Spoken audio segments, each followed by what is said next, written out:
Chinese New Year, and today on Songs of Praise I'm joining this group of British-based Chinese Christians who are marking it slightly differently. They're on a pilgrimage to an unlikely destination on the trail of a man who helped change the course of Christianity in China and is a spiritual father to millions. I think we'll be very moved. We head to a remote Scottish village in Argyll, the global headquarters of a project to feed the world's hungry children. And in the week that we've been mourning the loss of one of our best-loved broadcasters, Sir Terry Wogan, I've come here to Enniskillen, home to Father Brian Darcy. We're going to be sharing memories of the man we both knew and loved so much. He taught me humility. Don't be pompous. Say what you have to say and get out.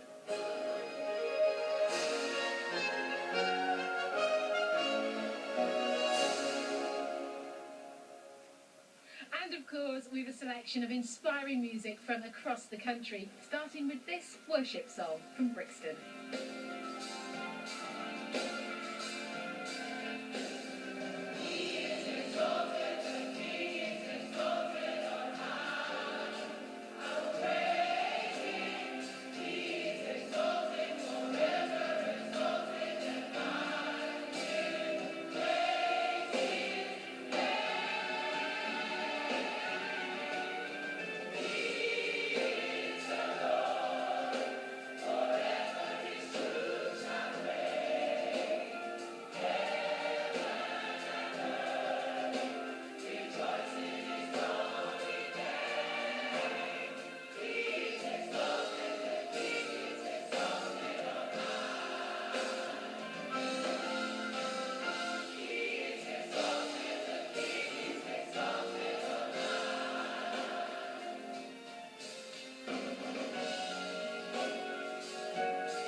Tomorrow is Chinese New Year, the biggest cultural festival in the Chinese calendar, when the world's 1.5 billion Chinese celebrate and prepare for the 12 months ahead, the Year of the Monkey.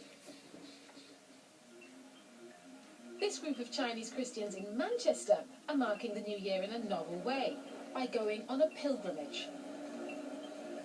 It's a very important, significant day or experience. I think we'll be very moved. Yeah, I don't know if I can hold my tears. I'm not sure. We'll see. They're not off to the Forbidden City or the Great Wall of China or the Terracotta Army. Where they're going, they won't even need passports. I'm really excited to see this place, you know. They're making the 35-mile journey to the South Yorkshire town of Barnsley. And we're on the trail of a local lad who made it his life's work to take Christianity to China.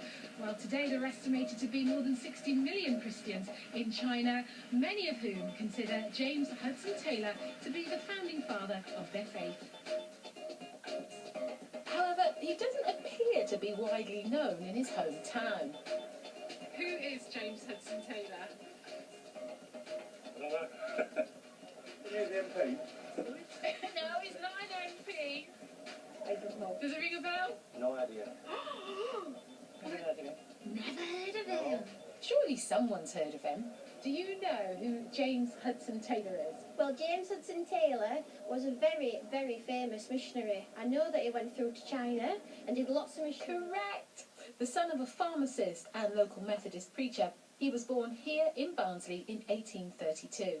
You know, it was a period of exploration all over the place, and his parents brought in books about China, and by the time he was 17, he was absolutely sure that God wanted him to go to China.